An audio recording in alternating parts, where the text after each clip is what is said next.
नमस्कार। कहानी गोल्ड में आज सुनते हैं प्रतिभा सक्सेना जी की लिखी कहानी पति भ्रम। होम करते हाथ जले चाहे न जले, आंखों में धुएं की चिरमिराहट और तन बदन में लपटों की झार लगती ही है। मेरे साथ भी कुछ ऐसा ही हुआ। मेरी बहुत पक्की सहेली थी रितिका। प्राइमरी से बीए तक साथ पढ़े। खूब पढ़ती थी हम दोनों में, दांत काटी रोटी थी। एक का कोई राज दूसरी से छिपा नहीं था, हर जगह साथ रहते थे। लगता था एक के बिना दूसरी अधूरी है। साथ साथ रोए हंसे, शरारतें की, सहपाठियों से लड़ाई झगड़े और मेल मिलाप भी एक साथ किए। स्कूल में हम दोनों दो शरीर एक जान समझी जाती थी। कितनी इच्छा थी एक दूसरी को दुल्हन के रूप में निहारने की, सजाने की, नए नए जीजा से चुहल करने की, पर मन जीती कहाँ हो पाती है।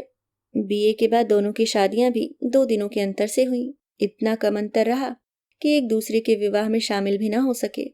उसका विवाह उसके ननिहाल से संपन्न हुआ था, जो पास के शहर में ही था। शादी के बाद भी पतियों की चिट्ठियां तक शेयर की थी।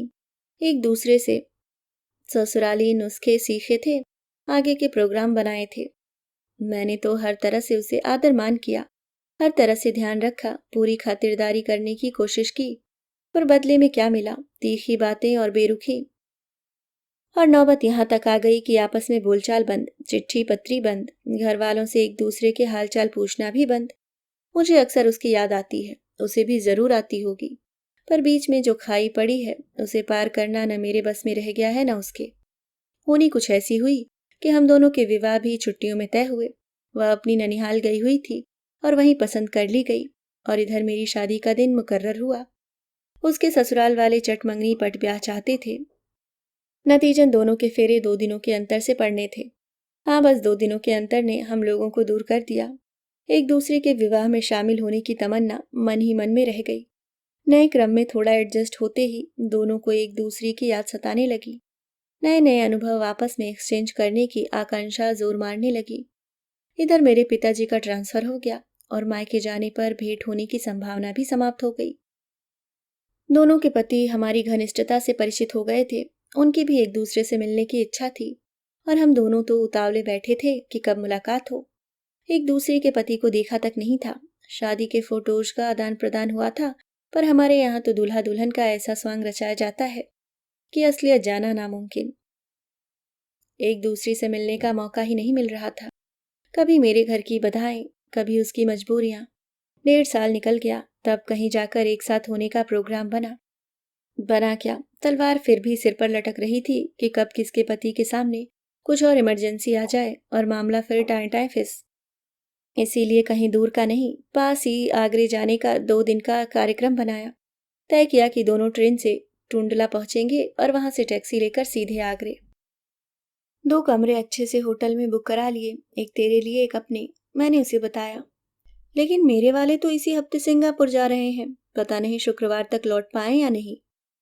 अरे, मेरे तो मद्रास चले गए हैं, पर मैंने कह दिया है बृहस्पतिवार तक तुम्हें लौट आना है। तो भी कह दे, ये प्रोग्राम बिगड़ा तो शायद कभी ना बन पाए। हाँ, मैं भी कहूंगी, पक्के तौर पर कहूंगी। हम लोगों के साथ जो होता है एक साथ होता है, शुरू से यही होता आया है।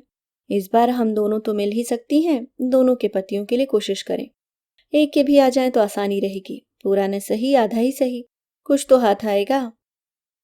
मैं अपनी तरफ से पूरी कोशिश करूंगी। तू निशा खातिर रह, मैं भी इतनी ही उतावली हूँ। इनका मद्रास वाला काम तो 2 दिन को और बढ़ गया, मेरा कहना सुनना सब बेकार गया। 3 दिन से फोन की लाइन नहीं मिल रही, रितिका से बात नहीं हो पा रही, पर मुझे विश्वास है वह आएगी जरूर। मैं तैयारी में लगी हूँ। मेरी ट्रेन आधे घंटे पहले पहुंची थी, सो स्टेशन पर उसकी प्रतीक्षा कर रही थी।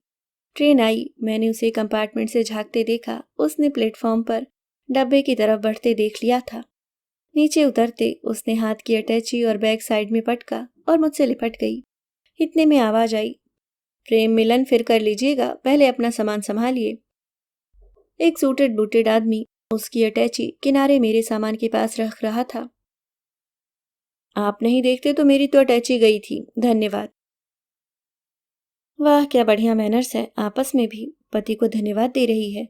पता नहीं सेंस ऑफ ह्यूमर है इनका या औपचारिकता। खैर, होगा, मुझे क्या। मैंने ध्यान से देखा तो यह है इसका पति। वह भी उसको ध्यान से देख रही थी। ये क्या हमेशा इसे ऐसे ही देखती है, मैंने सोचा। तो अब टैक्सी ले ली जाए या यहीं खड़े रहेंगे हम लोग? उसके पति से पूछा मैंने। उत्तर रितिका ने दिया, यहाँ रुकने से क्या फायदा? आगरा है कितनी दूर, फ्रेश होकर इत्मीनान से नाश्ता करेंगे। हम लोग बाहर निकल रही हैं, आप आगे जाकर टैक्सी का इंतजाम कर लीजिए। उसने आश्चर्य से देखा।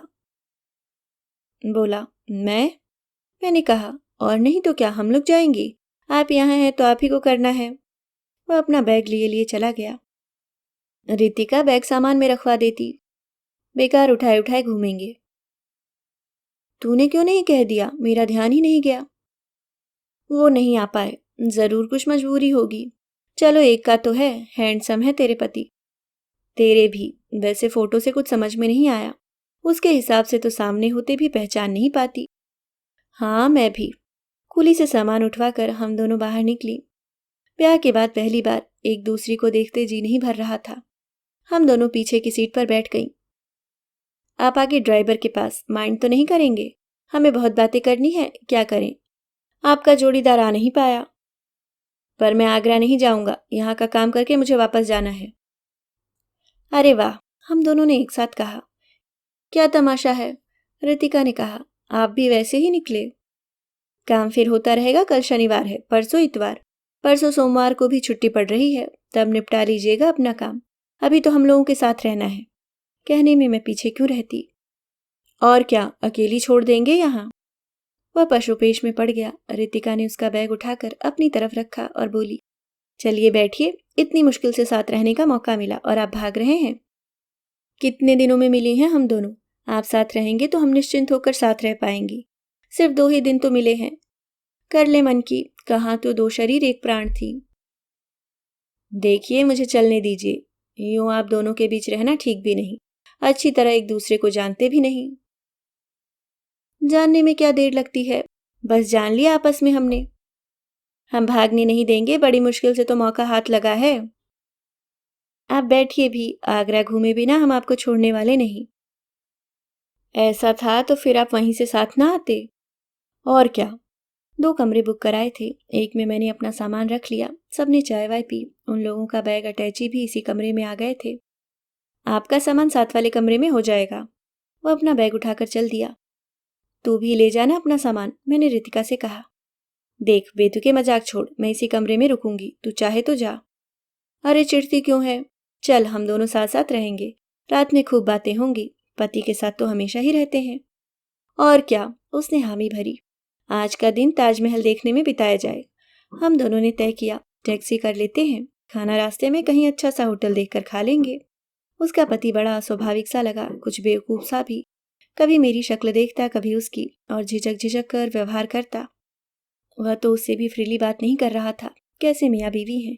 कभी मुझ पे उस पर तरस आता था, कभी गुस्सा। मुझे लगा उसे भी हंसी आ रही है। कैसा अजीब व्यवहार लग रहा था उन दोनों का। मैं तो आग्रहपूर्वक खिला रही थी उसके पति को, पर वह उससे मुझसे भी बढ़कर आग्रह किए जा रही थी। जबरदस्ती करके परसे जा रही थी। वह जितना मना करता, हम दोनों आग्रहपूर्वक और खिलाने पर तुल जाती। उसके पति का व्यवहार मुझे बड़ा अटपटा लग रहा था, बड़ी असुविधा सी हो रही थी। पर अपनी प्रिय मित्र के पति की मान मनुहार तो करनी ही थी। ताज्जुब ये हो रहा था कि वह खुद अपने पति को बढ़ बढ़ कर पूछ रही थी। हद हो गई। अरे जब मैं पूरी खातिर कर रही हूँ तो उसे अपनी सीमा में रहना चाहिए। मुझे कभी हंसी आती थी, कभी विस्मय होता था। अच्छी खासी थी, शादी के बाद कैसी हो गई। उल्टा उसने मुझसे कहा, शादी के बाद ऐसी हो जाएगी तू? मैं तो सोच भी नहीं सकती थी। अरे जब मैं इन्हें इतने आग्रह से खिला रही हूँ तो तू काहे को और पीछे पड़ी जा रही है? तेरा ही अधिकार है, मैं पूछ भी नहीं सकती। और हम दोनों ने जिद ही जिद में ढेर सा खाना उनको परोस दिया। वह नाना करता रहा, पर रितिका के मुंह से एक बार भी नहीं फूटा कि अब उसे मत परस। थोड़ा सा बचा था, उसे हम दोनों ने खा लिया। एक बार होता तो भी ठीक है चलो, पर हर बार वही सब। चाहे उसकी प्लेट में जूठा बचकर फिक जाए और हम दोनों भूखे रह जाएं, पर वह उसे भर भर कर परोसती जाएगी। इतनी भी क्या फॉर्मेलिटी। मैंने कभी रितिका को उसका सामान निकाल कर देते नहीं देखा। उसकी अटैची में क्या क्या है रितिका को शायद पता भी नहीं होगा। अपने आप अपनी सारी चीजें धरता उठाता है, और अजीब बात, रितिका कभी उससे कुछ लाने को नहीं कहती, खुद ले आती है। एक आध बार उसने पेमेंट करने का उपक्रम किया तो मैं आपत्ति करूं, इसके पहले ही रितिका ने उसे मना करते हुए खुद पेमेंट कर दिया। कैसी हो गई है, सारे पैसे अपने चार्ज में रखती है, उसे गिन गिन कर देती होगी। बहुत परेशान हो गई तो दूसरी शाम मेरे मुंह से निकल गया, तुम दोनों में तालमेल तो अच्छा है ना। मैं तुझे कैसे समझाऊं, मुझे तो तुम दोनों के बारे में लगता है, इनके साथ तो इंटीमेट नहीं हो पाई। तेरा ख्याल है शादी के बाद मैं बिल्कुल बेशर्मी लाद लूं? इतने में वह आ गया, हम लोग दूसरी बात करने लगे। मुझे क्या करना मैंने सोचा, पर वह तो मेरी पक्की दोस्त है, खुलकर बात तो कर ही सकती हूँ। उसके साथ तुझे देखकर लगता है जैसे किराए का पति ले आई हो। मैं क्यों किराए का लाऊंगी, मेरा अपना पति है, तू क्या मंगनी का ले आई है? मुझे ऐसा मजाक बिल्कुल पसंद नहीं, मैं तो तेरी वजह से झेले जा रही हूँ। झेल तू रही है कि मैं? ऐसा पेटू बना रखा है उसे, फिर भी खिलाने पर तुली रहती है। मैं कि तू? मैं सोचती हूँ ये खिला रही है तो मैं क्यों पीछे रहूं, मेरी तरफ से और खा ले, सारा खा डाले। मुझे क्या करना, तो खुद ध्यान रख अपने पति का। अपने का ध्यान मैं रख लूंगी, तू यहाँ तो तेरा है, तू संभाल। मैं तो हैरान हो रही हूँ देख देख कर। मेरा काहे का होता, तू लाई है अपने साथ तो मत मत लगा। झूठी कहीं की, उसका बैग रखकर तूने खींच कर बैठाया था। मैं तो तेरा समझकर खातिर कर रही थी, चाहे जैसा हो पति तो तेरा है। ट्रेन से देखा था मैंने, बराबर के साथ खड़ा किए थी जैसे अपना खसम हो। मेरा ध्यान तो तुझ पर लगा था, बराबर में कौन खड़ा है मुझे क्या पता, तू ही तो खींचकर जबरदस्ती पकड़ लाई। चल हट, ऐसा लीचड़ पेटू मेरा पति क्यों होने लगा? तू ही उसे ठूस ठूस कर खिला रही थी। मुझे तो देख देख कर कोफ्त हो रही थी कि इसमें तो शादी के बाद शर्म है कुछ बची ही नहीं। मैं तो तेरा पति समझकर हर तरह से खातिर कर रही थी, चाहे जैसा हो, है तो तेरा पति, यही सोचा मैंने। बस बस, जुबान संभाल कर बोल। तू जुबान संभाल अपनी, ऐसे आदमी को मेरा पति कैसे समझा तूने? बस खबरदार, तेरा सामान वह सहेज रहा था जैसे तेरा अपना पति हो, और इल्जाम मुझ पर।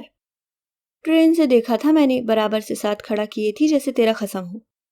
हम दोनों में तू मैं होने लगी, एक दूसरी को कहनी अनकहनी सब कह डाली। अभी यह प्रकरण चल ही रहा था कि वह आदमी आता दिखाई दिया, हाथ में एक पैकेट पकड़े था, ऊपर झलकती चिकनाई से लग रहा था, समोसे कचौरी कुछ लेकर आया है। मैंने झपट कर पूछा, आप कौन हैं?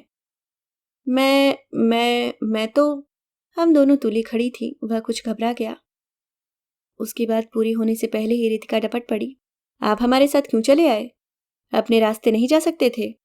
वह सकपका गया, मैं कोई अपने मन से तो आया नहीं, आप दोनों ने इतना आग्रह किया। पर आप बता तो सकते थे। क्या बताता, आपने कुछ पूछा भी? मैं समझा आप दोनों अकेली हैं इस शहर में। बस बस, बहुत हो गया, उठाइए सामान और अपना रास्ता नापिए। ये समोसे लाया था आप लोगों के लिए। नहीं चाहिए हमें आपके समोसे, न जान न पहचान। वह चकराया सा खड़ा था। आप लोगों को मैं बिल्कुल समझ नहीं पाया। समझने की जरूरत भी नहीं है, रास्ता पकड़िए अपना। अजीब महिलाएं हैं। बुदबुदाते हुए उसने अपना बैग उठाया, एक विचित्र दृष्टि हम दोनों पर डाली और चल दिया। एक दूसरी को कुपित दृष्टि से देखते हम लोगों ने भी अपना अपना रास्ता पकड़ा। मैंने यह बात किसी को नहीं बताई, उसने भी नहीं बताई होगी, मुझे पूरा विश्वास है। कोई बताए भी तो किस मुंह से? पर इसमें मेरी क्या गलती जो वह मुझसे कुपित है? 2 साल बीत गए हैं, अब उसके पति का पत्र मेरे पति के पास आया है। दोनों विस्मित हैं कि हम लोगों को हो क्या गया है जो चिट्ठी न पत्री, एक दूसरे की चर्चा भी नहीं। वे लोग इसी शहर में एक विवाह में आ रहे हैं, हम चारों मिलेंगे जरूर, देखो आगे क्या होता है। अभी आप सुन रहे थे प्रतिभा सक्सेना जी की लिखी कहानी पति भ्रम।